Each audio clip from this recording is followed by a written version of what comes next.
Hello, hello. This is the OSUIT library, and today we're going to show you how to search for items within the library catalog. So we're going to start at our library website, library.osuit.edu.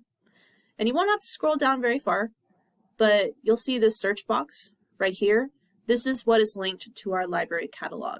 And it works kind of like how you would use Google or Bing. The only big difference is that it's only searching for information like books, articles that are within our own catalog.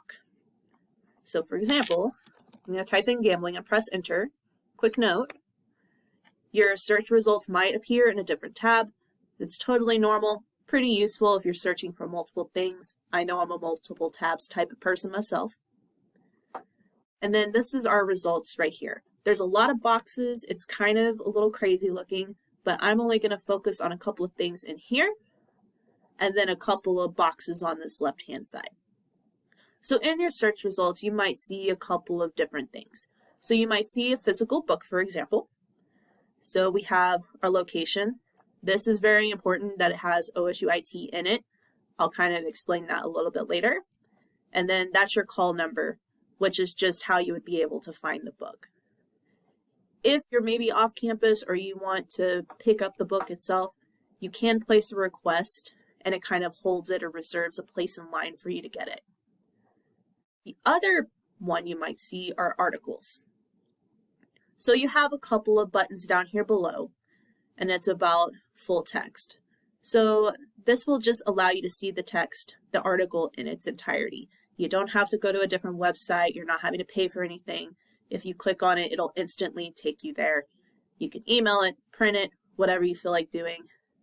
These will lead to the same article. It'll just be in a different format. So regardless of which one you choose, you'll still be able to see it. The other thing you'll see are these icons to the right. So this first one with a little magnifying glass works like a previewer. So you can see the title, your authors, the year. You even have subjects. This is actually kind of useful if you're looking for other keywords to search by. But then you also have your full text options like right there and a detailed record. The other thing that could be useful is that there is this icon right here. And this kind of works like a bookmark. So if I click this, the icons change, and that just means that I have it saved. So if I scroll up a little bit, you're going to see this right here. This is the folder. So if I click on this, it's going to save that for me. Now, if I don't need this in the future, if I just need to save it for the time that I'm on maybe a library computer and then exit off, no need to sign in. But if you want to save it in the future, like you want to save it, leave, go back to your dorm and look at it through a laptop, you will have to sign in. And your sign in is just your OK State email and your password or your O key. Mine automatically logs me in just because I use it so much. But if you need help finding either one of those things, we also have a video for that too. So now we're going to go back. The other two things I'm going to talk about are on this left-hand bar. And for this first box, we're mostly just double checking one thing. And see where it says under limiters, there's a location option and it says OSU Institute of Technology. So this is important, especially for physical books, like I said earlier. If this isn't checked, then it is very possible you might find books or results that are on a different campus. And so while we can get those through interlibrary loan, that just might take a couple of days. And I have a video on how you can do that, and I'll have it linked.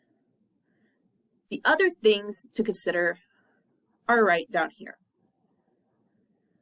So as you can see, one of those is already checked, everything in the library collection. So that's everything that we have available. But there's a couple of other things that you consider too. Peer-reviewed journals are just journals that have articles that have been reviewed for publication by people in that field. So if it's a biology article, biologists in that specific field will have reviewed it. The second, and this is probably one of the more important ones, especially with articles, is full text available online. And that's just the text is available right there. You're not having to check anything out. You're not having to go to a different website. And then this last one, physical items. Those are things like physical books, and then you also have an ebooks option as well. So I hope this helps a little bit. In a later video, I'll go more in depth on searching and everything like that. But if you want to see other videos as well, just comment down below.